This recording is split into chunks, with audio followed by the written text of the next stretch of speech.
Jadi pada malam hari kita akan membahas tentang sifat 20. Dan sifat 20 ini bukan berarti Allah cuma punya 20 sifat. Tetapi 20 ini secara umum yang wajib diketahui oleh kita sebagai seorang muslim. Di dalam Al-Quran Allah menyebutkan fa'lam annahu la ilaha illallah. Maka cari ilmunya dulu, Allah ilaha illallah, sebelum mengenal Allah. Pertama, Allah itu punya sifat wajib. Sifat wajib ini adalah sifat yang mesti ada pada diri Allah dan tidak boleh tidak ada.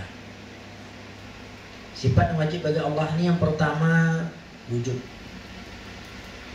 Wujud itu artinya ada. Wujud artinya ada. Dan lawan dari wujud ini adam, tidak ada. Dan itu sifat mustahil. Sifat wajib bagi Allah yang pertama adalah wujud. Allah itu ada. Dan Allah mustahil adam, tidak ada. Allah mustahil ada. Sifat yang wajib bagi Allah itu wujud. Artinya Allah itu ada. Mustahil Allah itu tidak ada. Nah, itu langsung dilawan. Lawannya Adam. Adam pakai ain. Adam tidak ada. Bukannya Nabi Adam kan? Bukan. Pakai ain. Pakai ain. Adam. Jadi sifat yang pertama bagi Allah itu adalah wujud. Dan yang terjadi di tengah kehidupan kita, sering kali menganggap Allah itu tidak ada. Walaupun seorang muslim. Contoh, dalam masjid 50-50, ingat Allah, ingat kerjaan di luar. Lagi dalam masjid saja, bahkan dalam sholat pun pikiran kita bisa fokusnya kemana-mana. Lalu kalaulah di dalam masjid, saat dalam sholat kita lupa kepada Allah, lalu kapan dan di mana lagi kita bisa mengingat Allah? Di kantor, berdua-duaan dengan lawan jenis, itu lupa Allah ada.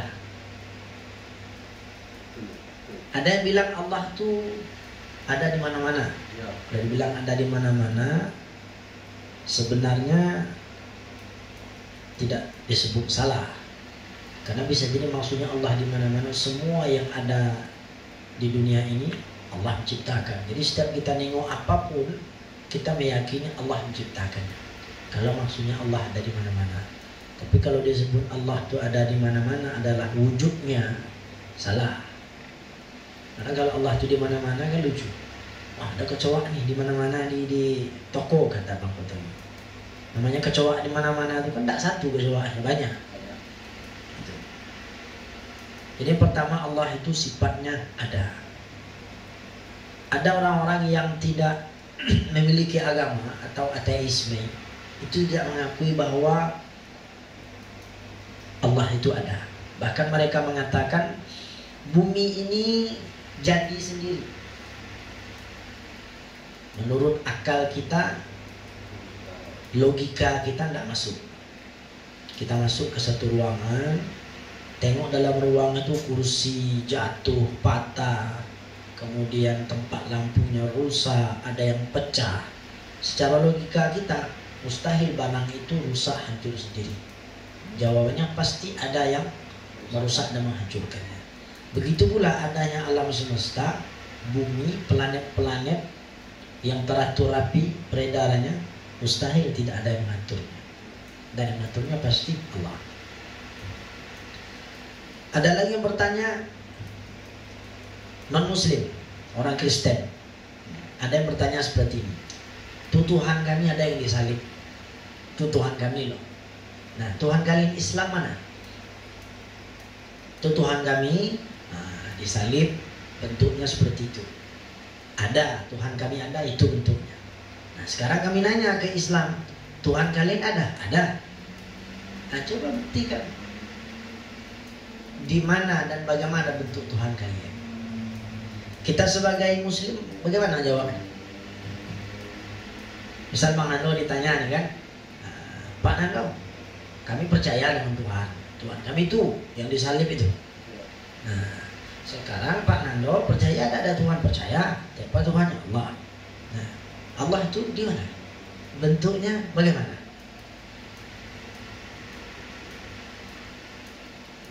Jawab ini. Jawab. Dia tahu. Sana Jelas dia kalau nanya ada tuh ya. Mana ditanya mana di mana ya? Tidak tahu. Tidak ada. Tahu di mana di reaksi. Ada bilang di mana? Tidak tahu. Tidak ada. Ada itu pasti ada kan gitu kan. Ibaratnya kayak napas lah kan. Nggak ada tapi bisa dirasakan. Kalau muslim bertanya, paling kita jawab qala Allah Ta'ala. Allah firman kan, Allahu alladzi khalaqas samawati wal ard. Allah yang menciptakan langit dengan bumi. Kalau non muslim cara menjawabnya, bagaimana bentuk Tuhan kalian dan di mana? Jawabannya sederhana. Tidak semua yang namanya ada mesti wujudnya bentuknya ada. Contoh, vitamin.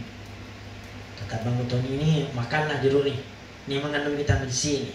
Kita percaya dalam jeruk itu mengandung vitamin C. Coba jelaskan. Bentuk vitamin C itu gimana? Bentuk vitamin C. Tidak bisa dijelaskan. Dalam buah jeruk nih yang banyak jeruk satu buah nih, di jeruk yang mana terkandung vitamin C?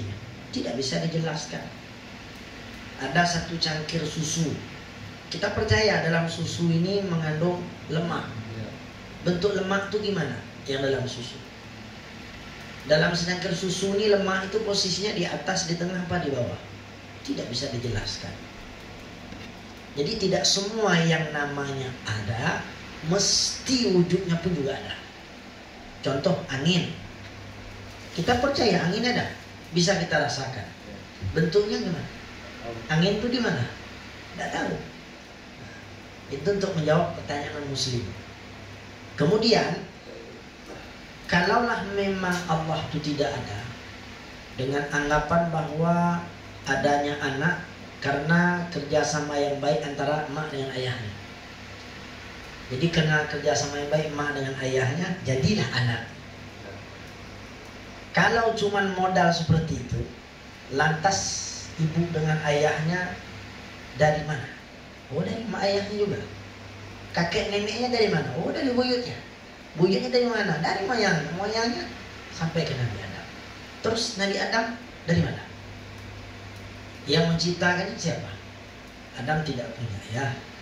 Adam tidak punya ibu. Nah, itulah tandanya ada yang menciptakan, yaitu Allah. Yang kedua, ada seorang ayah menginginkan anak dalam perut istrinya laki-laki. Ternyata yang lahir perempuan. Begitu pula sebalik. Itu menandakan bahwa anak yang ada dalam perut itu bukan kehendak orang tua, dan ada yang menciptakannya. Kalaulah orang tua boleh mencipta anak, tentu dia akan minta anaknya cantik, ganteng, putih, pintar. Tapi faktanya dah, itu tandanya ada Allah menciptakan. Termasuk juga kadang Allah jadikan jari manusia dalam perut itu 11 jumlahnya. Kok bisa 11? Ayahnya mau, emaknya mau, ada. Berarti ada yang menciptakan. Itu Allah Subhanahu wa Ta'ala. Itu sifat yang pertama. Kalau tapi dan mati. Jadi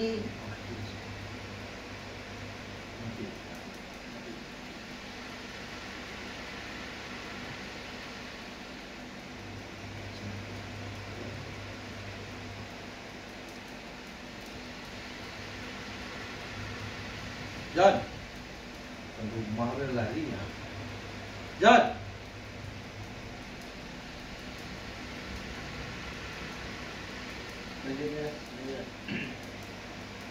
jadi sifat yang pertama bagi Allah itu ada. Adanya Allah ini memang harus tertanam betul dalam hati. Karena kalau dalam hati itu kosong dari adanya Allah, itulah yang menyebabkan tidak nikmat dalam beribadah kepada Allah.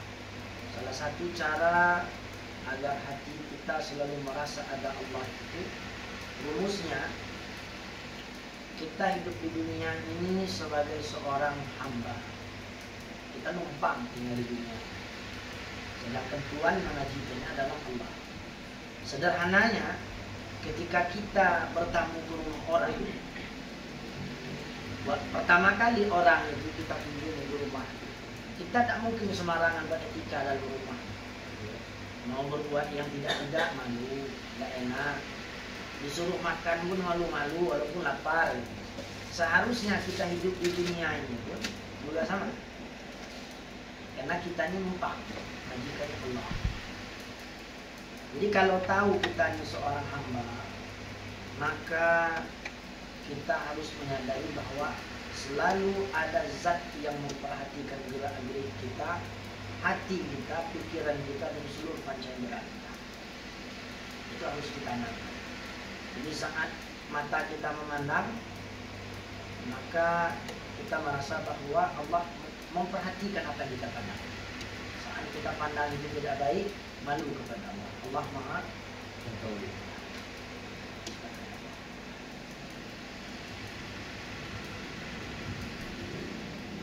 Salah satu cara untuk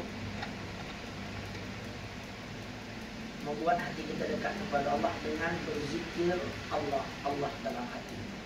Walaupun kita berada dalam kamar mandi sekalipun, hati kita tetap berzikir Allah dalam hati itu, dalam kamar mandi. Karena khawatir saat di dalam kamar mandi itu ajal kita datang, kita kosong dari keinginan Allah. Jadi hati itu berzikir Allah. Pelan-pelan, lama laut, hati itu lama kelamaan akan semakin dekat kepada yang disebut. Kata pepatah anak muda dulu, kalau seseorang sering menyebut nama dia, itu tandanya dia punya bahasa. Begitu pula sebaliknya. Kalau hati kita sering menyebut nama Allah, maka itu akan membuat tetap koneksi langsung kepada Allah. Di dalam hati itu Allah.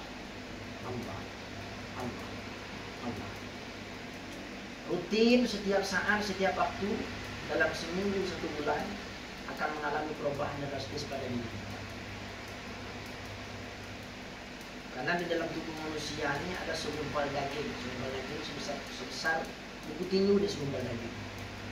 Dan dalam segumpal daging ini yang bernama dengan hati. Daging segumpal ini menyimpan sejuta rasa. Ketika lagi bahagia, wah ini hati ini ikut bahagia yang di sini. Nampak dari wajahnya lebih bahagia lagi senang. Kalau lagi banyak pikiran, nampak juga dari hati yang kecil tadi wajah kita banyak pikiran. Maka saat hati kita sering menyebut nama Allah ini, itu akan memperbaiki seluruh kondisi lahiriah pada diri kita. Dan pelan-pelan saat kita beribadah, itu semakin khusyuk. Karena tahu saat sholat itu yang kita sembah itu Allah. Dan saat sholat itu pula Allah selalu memandang kita. Karena dalam hati kita tertanam bahwa Allah itu ada. Dan mustahil Allah itu tidak ada. Dan Allah dibilang tidak ada, hancur sudah dunia.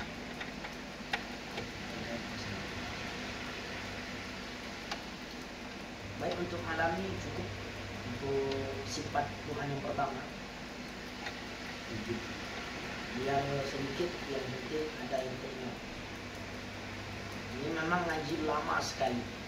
Di Mungo ini hampir tidak ditemukan lagi pengajian mulai.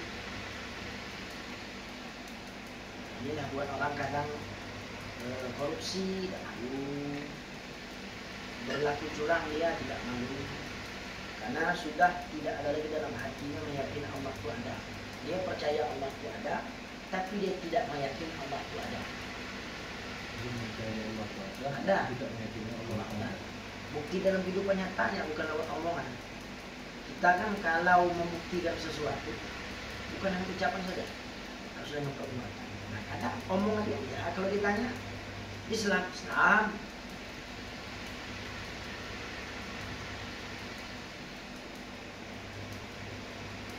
aja yang sudah kiri. Assalamualaikum.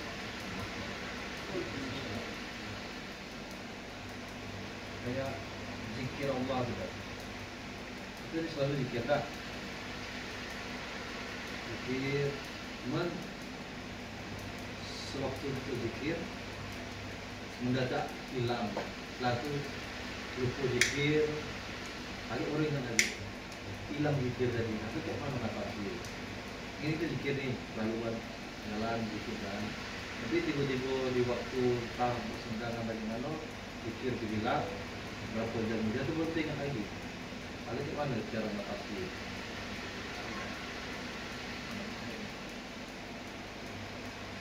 Di baterai itu Pak.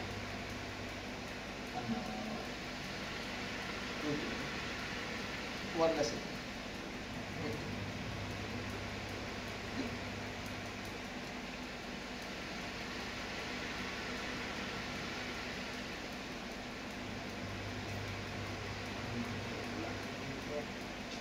Mau lagi rumah. Apa ni?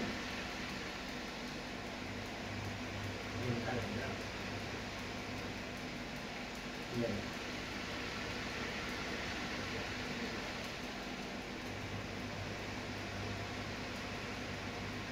Di mana? Betul.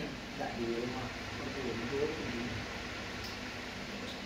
Jadi untuk pertanyaan abang tadi, saat berzikir habis itu sejam itu kan sempat hilang, terlupa. Lupa itu ya. Ini sinyal lah. Ya. Kamu lu tiba-tiba hilang. Connect ya. Itu hal yang biasa. Jadi Hilang itu mana? kan zikir aja Allah. Entah ada apa hal kan, atau tiba-tiba telepon manggil, Ya. habis itu ya. Nah, berapa lama baru balik lagi zikir. Itu hanya normal.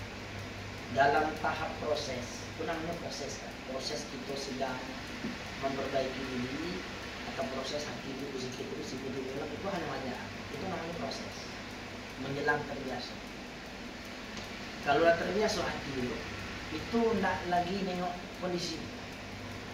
Maka ada nengok orang-orang besar, orang-orang alim. Ketika di ruang ICU, saat tak sadar diri, saat azan berkumandang menuju sekitar, dia otomatis terlalu langsung duduk. Padahal sedang di ruang ICU. Terbaring, kasih lengkap, alat-alat lengkap. Saat azan berkumandang, badannya langsung tegak otomatis.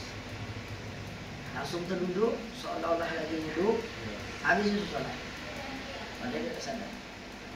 Kenapa bisa model itu? Awalnya terpaksa, lama-kelamaan terbiasa, ujung-ujungnya tidak bisa lagi bilang. Jadi kalau saat baru berproses tiba-tiba lupa atau tidak ingat, itu hanya wajar, namanya dalam proses. Tapi menjadi catatan saat lupa berzikir tadi, itu menjadi catatan. Dan depan harus lebih lagi, jangan sampai lalai. Jadi selalu hati itu diajak untuk motivasi selalu agar bersemangat memperbaiki diri. Jadi kalau lupa zikir, itu berproses. Nah, tapi yang paling penting zikir itu adalah saat-saat kondisi kita sedang sendirian, saat-saat lagi sibuk pada kegiatan. Itu dibiasakan. Kalau lagi di masjid, ya semua orang berzikir. Saat lagi waktu luang, lagi senang, ya. Nah, jadi yang dibiasakan itu saat lagi sendirian, saat lagi sibuk kerja, hati berzikir. Karena dalam Al-Quran itu ada ini.